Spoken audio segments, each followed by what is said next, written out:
Olá, gente, tudo bom? Então, nós estamos estudando nas células, né, sobre a parábola do semeador. O semeador que saiu a semear. Então, nós estamos na segunda semana. Semana passada nós falamos sobre sementes que caíram à beira do caminho. E essa semana nós vamos estar estudando sobre as sementes que caíram em solo pedregoso ou rochoso. Eu queria que a gente abrisse sua Bíblia lá em Mateus 13, 19 a 21. Vou abrir aqui na minha Bíblia que eu vou ler na nova versão transformadora. E diz assim, olha: mais tarde, naquele mesmo dia, Jesus saiu de casa e sentou-se à beira-mar. Logo, uma grande multidão se juntou ao seu redor. Então ele entrou no barco, sentou-se e ensinou o povo que permanecia na praia. Jesus contou várias parábolas como esta. Um lavrador saiu para semear. Enquanto semeava as sementes pelo campo, algumas caíram à beira do caminho e as aves do céu vieram e a comeram. Outras sementes caíram em solo rochoso e, não havendo muita terra, germinaram rapidamente. Mas as plantas logo murcharam sob o calor do sol e secaram, pois não tinham raízes profundas. Outras sementes caíram entre os espinhos, que cresceram e sufocaram os brotos. Ainda outras caíram em solo fértil e produziram uma colheita 30, 60 e até 100 vezes maior que a quantidade semeada. Quem é capaz de ouvir, ouça com atenção. E lá no versículo 20 e 21, diz assim, ó. Jesus começa a explicar, né? Porque os discípulos depois vão até Jesus e pedem uma explicação da parábola. Aí Jesus vem explicando, ele explica sobre as que caíram na beira do caminho, né? Ele fala assim, ó, agora ouça no versículo 18, eu vou ler porque a gente estudou a semana passada, né? A explicação da parábola sobre o lavrador que saiu a semear. As sementes que caíram à beira do caminho representam os que ouvem a mensagem sobre o reino e não entendem. Então o maligno vem e arranca a semente que foi lançada em seu coração. As que caíram em solo rochoso representam aqueles que ouvem a mensagem e sem demora recebem com alegria. Contudo, uma vez que não têm raízes profundas, não duram muito. Assim que enfrentam problemas ou são perseguidos por causa da mensagem, cedo desanimam. Bom, em primeiro lugar, é importante que a gente tenha em mente que esta parábola é para todos nós. Muita gente pensa que essa parábola é para os incrédulos, para as pessoas que estão chegando na igreja também. Mas veja bem, se nós estivéssemos na igreja apenas pessoas que tivessem solo bom, que recebessem a palavra e o solo estivesse totalmente preparadinho, seria maravilhoso, né? Eu acho que a maioria dos nossos problemas não existiriam hoje como igreja. Nós estaríamos muito bem, porque estaria todo mundo ouvindo e praticando a palavra, fazendo, e nós já teríamos colheitas 100 vezes maior do que foi o que foi semeado, não é verdade? Então, eu acredito que a gente tem os 4 grupos, né, de pessoas na igreja, de membros. Quantas vezes a gente vai lá na igreja, a gente ouve a palavra e, cara, foi maravilhoso, a palavra foi tremenda e a gente sai alegre, feliz, quando chega no outro dia alguém pergunta pra gente: e aí, como é que foi a palavra? A gente, foi maravilhosa, foi tremenda. E como é que foi o culto? O louvor foi maravilhoso, os testemunhos foram maravilhosos, e a pessoa pergunta: o pastor falou sobre o quê? Aí você, bom, eu não lembro não, mas foi uma palavra muito boa. Quantas vezes já aconteceu isso contigo e comigo também? Aquela semente caiu naquele momento, que solo. Então esse desafio é pra gente, é pra mim e pra você. Eu acredito que 25% dos nossos membros se encaixam no primeiro grupo. Aquele grupo que ouve a palavra e, como Jesus falou, caiu lá na beira do caminho, o diabo rouba, e eles ouvem e não entendem a palavra, porque o diabo arranca a palavra do coração deles, leva embora. Né? Você acha que a gente tem gente assim na igreja? Eu acredito que sim. Outro grupo é o que a gente vai ver hoje, é o grupo que a semente caiu em solo rochoso, cheio de pedras, não tem raiz, né? Não tem profundidade. O outro grupo, né, os outros 25% são os que têm espinhos no solo, que a gente vai ver na próxima semana. E os outros 25% são os que a semente cai em terra fértil e ela dá frutos. E eu espero que você esteja nesse grupo, né? Pode ser que hoje o seu solo seja um solo rochoso, mas se você persistir, o seu solo vai se tornar um solo bom, um solo fértil, né? Pode ser que hoje ele esteja com espinho, mas se você persistir, ele vai se tornar um solo fértil, né? Por isso que Jesus fala, lá no versículo 9 de Mateus 13, ele diz assim: quem tem ouvidos para ouvir, ouça. Na versão que eu li, ele diz assim: quem tem ouvidos para ouvir, ouça com atenção. E se você ler essa parábola lá em Marcos 4, no versículo 3, ele começa a parábola assim: ouvir. Um semeador saiu a semear. E ele termina a parábola dizendo: quem tem ouvidos para ouvir, ouça. Ou seja, ele destaca esse ouvir, ouça. Se ele está destacando, é que ele está salientando a importância da sua mensagem. Então nós precisamos aprender a ouvir com o quê? Com atenção. Eu me lembro que uma vez eu estava na igreja e na hora da mensagem eu vi uma jovem pra lá e pra cá. Pra lá e pra cá. Aí bebi água e ia falar com alguém, ia fazer alguma coisa. E eu fiquei observando e a mensagem, né, rolando lá, e aquela jovem pra lá e pra cá. Terminou o culto. Eu chamei e falei assim: você precisa aprender a sentar e ouvir. Né? Quantas vezes a gente chega no culto assim? A gente fica pra lá e pra cá, a gente fala com um, fala com o outro, e às vezes a palavra tá acontecendo, tá sendo uma bênção, Deus está falando coisas profundas e a gente não está prestando atenção.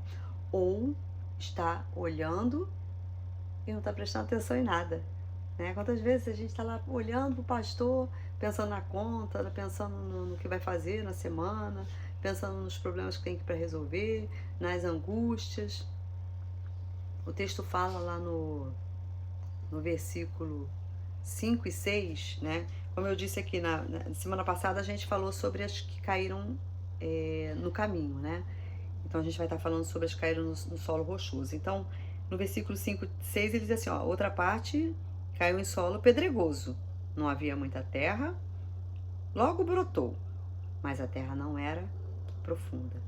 Saiu o sol, queimou, e como não tinha raiz, secou. E aí Jesus vai explicar lá no versículo 20 e 21, né, que esse solo pedregoso é quem ouve a palavra e recebe com alegria. Mas quando vem os problemas, as tribulações, as perseguições, logo fica desanimado, logo desanima. Chega a angústia, né? Porque a angústia chega para todo mundo. Eu acredito que esse seja o grupo de pessoas que não tem profundidade.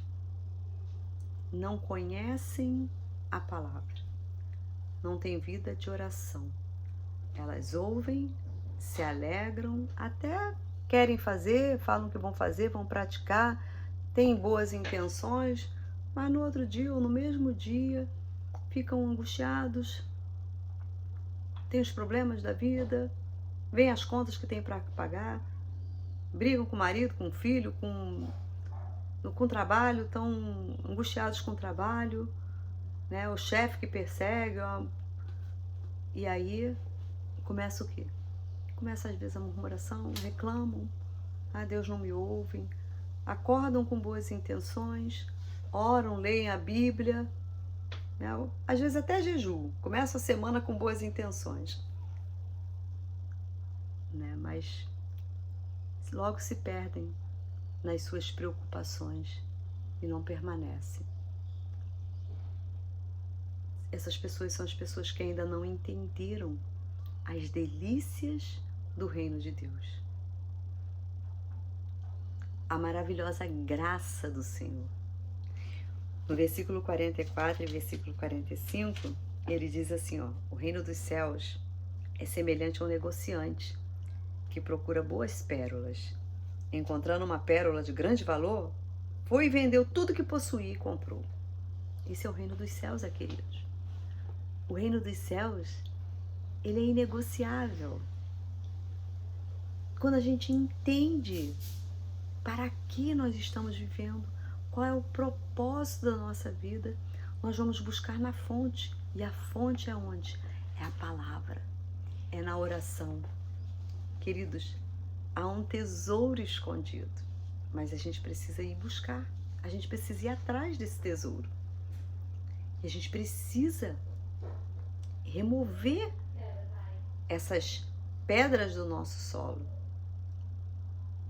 para que a gente tenha profundidade, para que a gente tenha profundidade no Senhor. A gente precisa tirar esses obstáculos, para que a palavra germine no nosso coração e frutifique. É por isso que a palavra de Deus diz que o reino de Deus é tomada força. Ou seja, ele requer algum sacrifício da gente. E nós precisamos, buscar isso. E como é que a gente busca? Como é que a gente pode ter profundidade? Como é que eu tenho profundidade? Querido, eu não posso falar de outra maneira. Não existe outra maneira para você ter profundidade com o Senhor, se não for pela oração e pela palavra. Eu me lembro que há uma semana atrás, eu estava no jejum da igreja, e o pastor Alex falou deu um testemunho que me abençoou muito. Ele falou ele estava contando o testemunho da mãe dele, mas aí ele falou sobre aquele versículo, quando Jesus diz que nós erramos, porque não conhecemos as Escrituras, nem o poder de Deus. E ele falou uma coisa que mexeu muito comigo. Conhecer as Escrituras e não conhecer o poder de Deus é tão errado quanto conhecer o poder de Deus e não conhecer as Escrituras.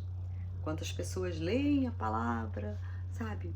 Entendem tudo de Bíblia. Você pergunta, olha, o que está escrito lá no Salmo 119, versículo 62. A pessoa fala de cor, É uma pessoa ótima, ganha todas as gincanas, fala a Bíblia de trás para frente, sabe todos os livros da Bíblia de trás para frente para trás, os profetas maiores, os profetas menores. É um poço de profundidade em teologia, mas não conhece o poder de Deus. Quando vem as angústias, quando vem a tribulação, fica angustiado. Por quê? Porque não conhece o poder de Deus. Nós precisamos conhecer o poder de Deus e conhecer a palavra. E o poder de Deus nós conhecemos através da oração e do jejum.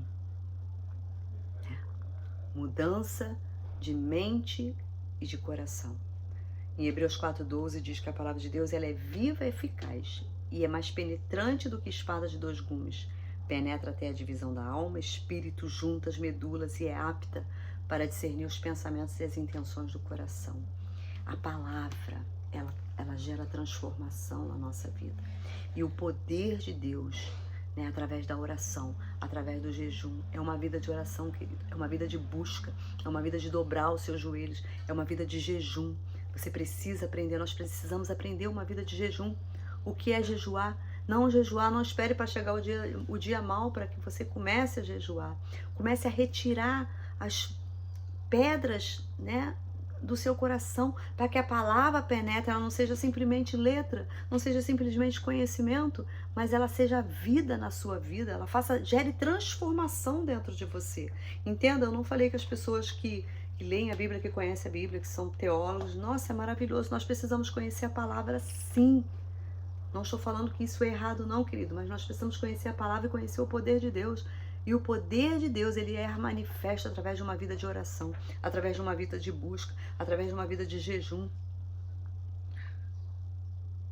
Não espere o dia mau para que você comece a buscar o Senhor, para que você conheça o Senhor. Não conhecer o Senhor de ouvir, mas conhecer o Senhor na intimidade, quem Ele é. Para você ouvir a voz do Senhor, sentir o Senhor falando no seu coração. O Senhor falou no meu coração, o Senhor, eu ouvi o Senhor. Isso é real, queridos. Isso não é para antigamente, isso é para hoje. Deus está chamando a gente hoje para nós sermos uma igreja relevante, uma igreja que faça a diferença. Você e eu somos a igreja. Em que grupo você está? Você está no grupo em que a palavra sabe, vem para você e o diabo rouba a palavra, você não recebe com alegria tal, mas logo o diabo rouba a palavra de você. Você é esse grupo que está que a palavra é colocada, mas não tem profundidade, você não tem profundidade, e as angústias, as coisas do dia a dia, as tribulações do dia a dia roubam a palavra de você, roubam você dos seus projetos. Você tem um propósito no domingo, começa bem na segunda, na terça já diminui, quarta-feira, quinta, e daqui a pouco você, Deus me ouve mesmo, e aí vida que segue, e leva uma vida relaxada de oração. Senhor, abençoa meu dia, abençoe seu... Queridos, Deus está convidando a gente para ter uma vida que seja relevante. E não tem outra maneira para eu falar isso para você, porque o Evangelho de Jesus Cristo, ao qual eu creio, e você também, ele é radical, não tem meio termo. Não existe meio termo. Não existe cristão meia boca. Ou você está ou você não está. Então eu gostaria de convidar você a que você tenha uma vida relevante. E eu quero terminar essa pequena palavra, né? Lá em Efésios, queria que você lesse comigo, Efésios 4, do versículos 17 ao versículo 24, que diz assim, olha, portanto digo e dou testemunho no Senhor, que não andeis como andam os gentios, em pensamentos fúteis, obscurecidos no entendimento, separados da vida de Deus pela ignorância e dureza do coração. Havendo se tornado insensíveis, entregaram-se à devassidão, para cometer com avidez todo tipo de impureza. Mas vós não aprendessem assim de Cristo, se é que de fato o ouviste, e nele fostes instruídos, conforme a verdade que está em Jesus. E vos despir do velho homem, do vosso procedimento anterior, que se corrompeu pelos desejos maus e enganadores, e vos renovar no espírito da vossa mente, e vos revestir do novo homem, criado segundo Deus em verdadeira justiça e santidade. Se você continuar o texto aqui, o texto é tremendo, ele vai mandar você abandone a mentira, fale a verdade, né? Quando você sentir raiva, não peque, aquele que rouba e não rouba mais, trabalhe, não saia da sua boca nenhuma palavra de destruição, mas o que for boa para edificação, não entristeça o Espírito de Deus ao qual você foi selado. E toda amargura, ira, cólera, gritaíra, saia do meio de vós. Então nós precisamos, queridos, remover isso da nossa vida, né? Nós precisamos, nós éramos assim, ele diz que quando não faça, não anda mais como gentios, com os pensamentos fúteis. Quando a gente não conhecia o Senhor, nossos pensamentos eram fúteis, não eram?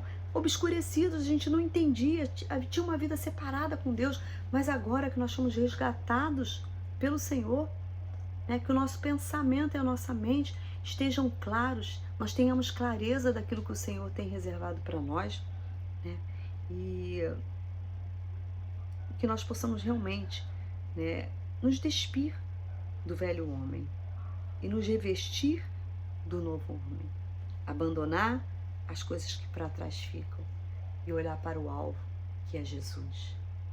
Ele é o autor e consumador da nossa fé. Ele tem chamado a mim e a você uma vida de santidade, querido. Santidade ao Senhor. Que você levante essa bandeira, santidade ao Senhor, custe o que custar. Santidade ao Senhor. Eu tenho falado para os meus líderes, eu tenho falado para as pessoas que eu lidero. Nós, igreja, somos a resposta para esses dias. Né? O mundo está louco.